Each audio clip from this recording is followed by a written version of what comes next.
Assalamualaikum warahmatullahi wabarakatuh. Halo semuanya, bagaimana kabarnya? Semoga tetap dalam keadaan baik-baik saja. Oke, sebelumnya perkenalkan, nama saya Nur Rahmat Ainul Yakin. Kali ini saya akan mempresentasikan profil usaha sekaligus dianalisis dengan beberapa teori yang sudah saya pelajari di mata kuliah Ekonomi Mikro. Baik, langsung kita masuk pada poin yang pertama tentang profil usaha. Usaha ini adalah jenis usaha yang ditekuni oleh orang tua saya sendiri, tepatnya bapak, kurang lebih selama 20 tahun. Usaha ini adalah menjadi seorang agen nelayan dengan menjual jenis beberapa barang antara lain solar, es balok, oli, dan juga air. Nelayan Desa Blimbing Lamongan ketika melaut dengan kapal besar membutuhkan banyak perbekalan yang sangat besar sekali, termasuk solar, es, dan juga oli tadi. Sebagai bahan bakar yang dibutuhkan sangat banyak, nelayan blimbing termasuk jenis nelayan campuran. Ada yang menggunakan kapal kecil, sedang, dan juga besar. Tetapi mayoritas menggunakan kapal besar karena pendapatannya lebih banyak. Kapal besar sekali melaut membutuhkan waktu 10-15 hari dengan ABK atau anak buah kapal 15-18 orang. Dengan banyaknya jumlah orang dan juga resiko dalam kapal selama melaut, maka tidak heran perbekalan kapal membutuhkan biaya yang sangat besar. Dalam menjalankan usaha ini, bapak saya dibantu oleh 2 orang karyawan, lebih tepatnya paman saya sendiri. Oke teman-teman, kemudian kita masuk pada analisis yang pertama, yaitu analisis usaha dengan konsep dasar ilmu ekonomi. Berdasarkan sedikit uraian di atas mengenai arti ilmu ekonomi sendiri adalah usaha manusia untuk memenuhi kebutuhannya yang tidak terbatas, sedangkan alat untuk mencapainya sangat terbatas. Usaha menjadi agen nelayan dengan menjual solar, es batu, dan oli ini, jika dikaitkan dengan teori tersebut, adalah keinginan para nelayan untuk tetap bisa melaut menggunakan kapal besar dengan risiko yang sudah diketahui sebelumnya, bahwa bahan bakar untuk melaut tidak sedikit dan membutuhkan biaya yang besar.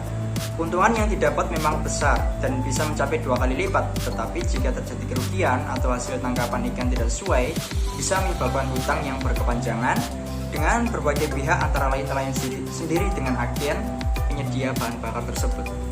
Kemudian kita masuk pada analisis yang kedua, yakni analisis usaha dengan sistem ekonomi Islam dan sistem ekonomi konvensional.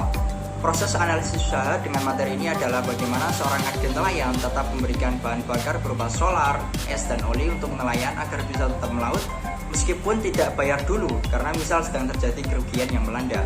Sebagai gantinya, agen memperbolehkan nelayan untuk mencicil dari hasil setiap kali pulang melaut untuk membayarnya. Sebelum hal ini terjadi, agen meminta surat perjanjian pada nelayan berupa kwitansi atau semacamnya. Jika ada nelayan yang mencoba kabur lari dari tanggung jawab, maka surat pernyataan ini bisa berfungsi sebagaimana mestinya sesuai dengan kesepakatan awal. Hal ini sesuai dengan prinsip ekonomi Islam yang berdasarkan ridho sama ridho, yakni saling membantu satu sama lain.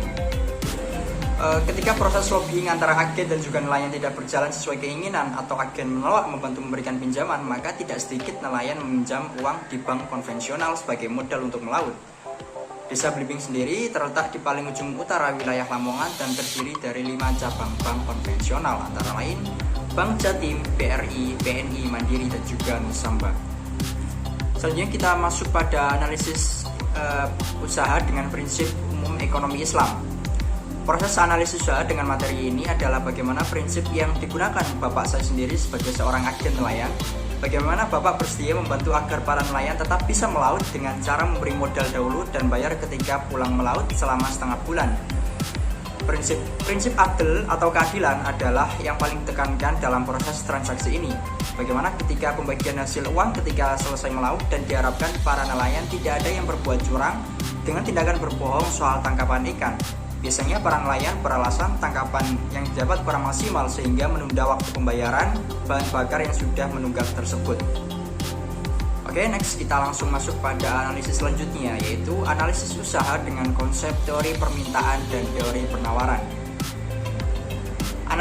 Analisis usaha dengan materi ini adalah ketika sedang musim cumi di laut, jika nelayan mendapat tangkapan cumi banyak, maka pendapat yang diperoleh juga banyak. Musim ini mempengaruhi tingkatan permintaan nelayan pada agen tentang bahan bakar yang digunakan ketika melaut. Sedangkan proses penawaran terjadi ketika para agen bersaing dengan agen lainnya untuk mendapatkan langganan baru. Biasanya yang menjadi tolak ukur adalah kualitas balok es dan juga selisih harga antar agen, dan kadang membuat perdebatan sampai memfitnah satu sama lain. Faktor ini yang tidak diperbolehkan dalam ekonomi Islam. Kemudian analisis selanjutnya yaitu kita masuk pada analisis usaha dan juga elastisitas. Proses analisis usaha terhadap materi ini adalah bagi penjual agen melihat dari harga yang dipatok agen lainnya, kemudian dari sisi kualitas es balok yang sering disoroti para nelayan. Persaingan memperebutkan langganan agen nelayan ini diwarnai dengan saling perselisihan dan mengunggulkan produk masing-masing. Sehingga untuk menjadi agen nelayan harus bermental kuat dan tidak boleh remah dengan omongan provokator dan sejenisnya. Sedangkan dari sisi pembeli, yakni nelayan, melihat variasi harga yang dipatok para agen tentang bahan bakar solar, oli, dan es balok membuktikan bahwa nelayan lebih senang dengan agen yang mau diajak kerjasama, seperti meminta dulu bayarnya ketika selesai melaut. Risiko untuk ini memang sangat besar bagi agen, tetapi langkah awal untuk menggait langganan, maka hal tersebut disetujui agen dengan syarat perjanjian jelas, diawali, dan jika ada yang melanggar siap dituntut sesuai hukum yang berlaku. Oke teman-teman, kita masuk pada analisis selanjutnya, yaitu analisis usaha dengan teori perilaku konsumen. Proses analisis sosial berdasarkan materi ini adalah perilaku dari para nelayan ketika mendapat pinjaman di awal, soal pemberian bahan bakar, kemudian saat proses pengembalian atau saat waktu bayar dengan berbagai alasan. Alasan yang sering dilontarkan adalah uang bagi hasil tidak cukup sehingga butuh waktu perpanjangan untuk mencicil. Bapak saya selaku agen memaklumi hal ini karena memang hasil tangkapan tidak selalu melimpah. Perilaku sekali dua kali masih dimaklumi, tetapi ketika menjadi kebiasaan bahkan malah berganti agen tanpa alasan yang jelas dan menimbulkan emosi yang berlebih, dan terjadilah hal yang tidak diinginkan seperti putusnya tali silaturahmi karena masalah hutang ini. Baik teman-teman, itu tadi profil usaha yang dijalankan oleh orang tua saya sendiri, tepatnya Bapak, kurang lebih selama 20 tahun.